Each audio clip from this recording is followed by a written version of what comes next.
Okay, place the hook in the vise and lay a base of thread on the hook shank.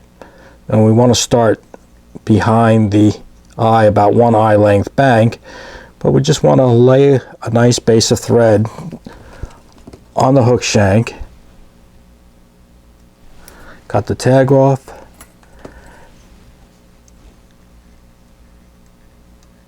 And then bring your thread to the 2/3 from the bend mark.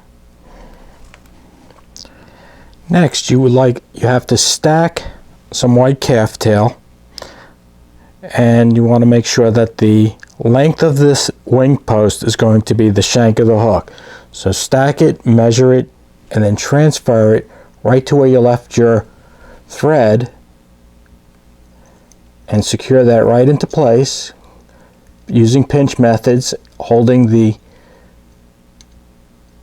wing on top.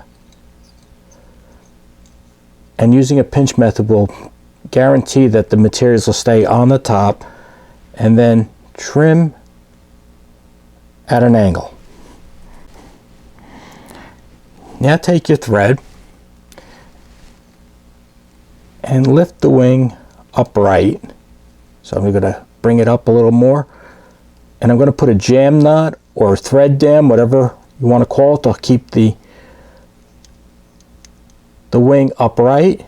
And then I'm going to add a couple of wraps around the wing base to give.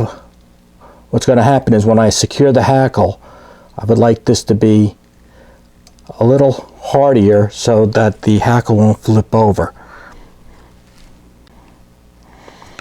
Now we're going to measure a done hackle for a size 12 hook that I'm using, strip the webby fibers, and then I'm going to secure it onto the near side. The near side is the side between the wing post and myself. Going to lay it pretty flat on there, put a couple of wraps right behind.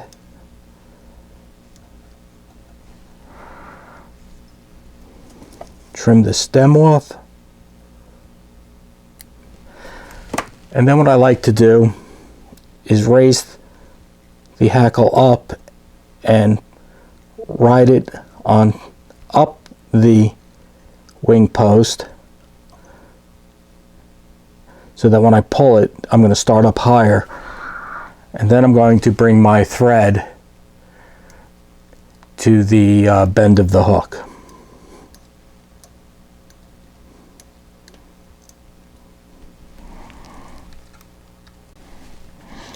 Now I'm going to cut about 10 to 15 hackle fibers to create the tail.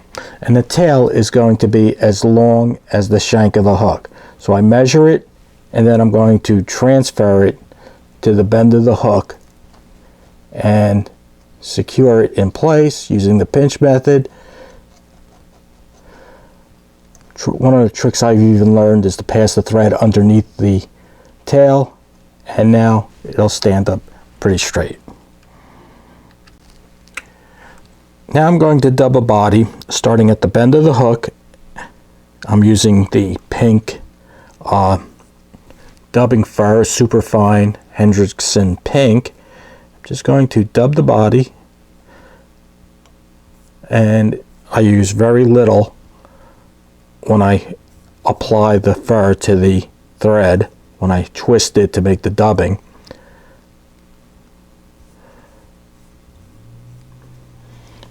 I always like to hold the tail for the first wrap just to get a start, and then I'll dub a tapered body.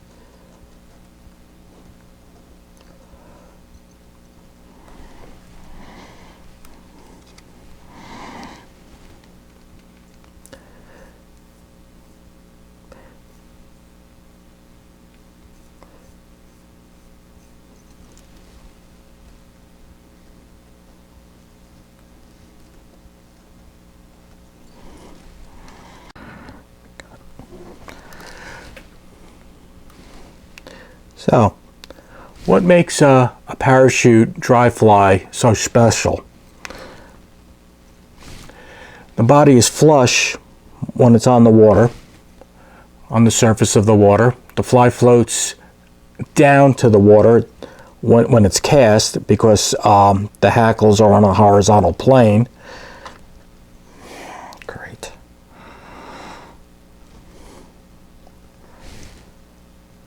And the wing post you can change to any color you would like.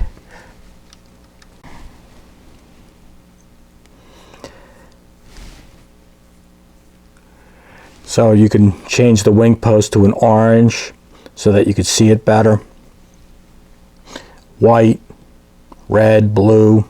You can make it out of polypropylene yarn, Zelon.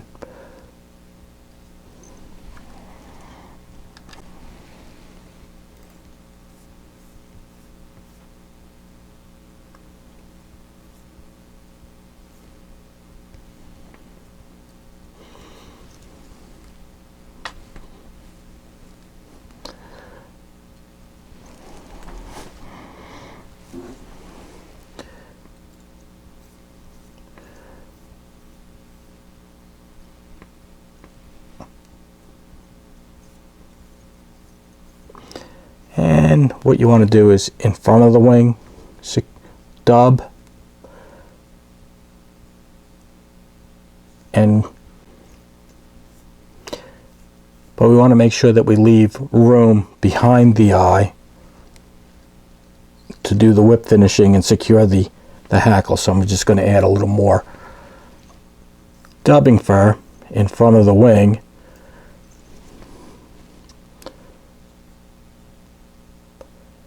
And that's where I'm going to stop. Okay, we're going to take put the hackle, attach the hackle pliers to your hackle, and I'm going to go counterclockwise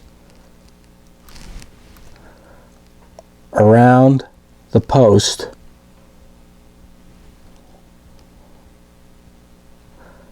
But what you want to do is every once in a while you want to make sure the hackle is tight along the post, but each wrap is underneath the previous one.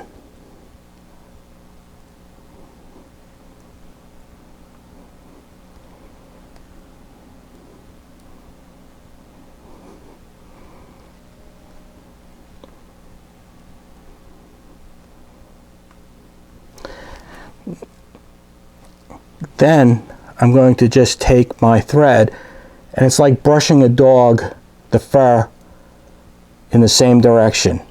When my thread goes over the hackles, they will fold out of the way, and I'll be able to put 3 or 4 good wraps to secure the hackle, and then cut the hackle off.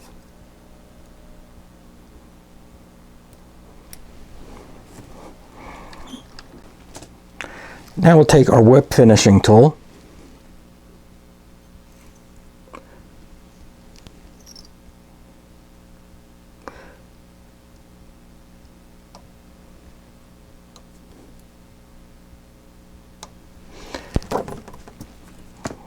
and any fibers that were trapped by it, we could just trim off.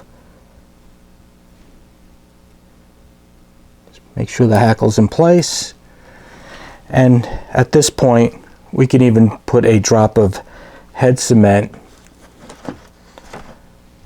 on the wing, let it slide down, and it will lock everything into place. Now we can put a drop of head cement right at the base of the wing and let it slide down, and we're basically done.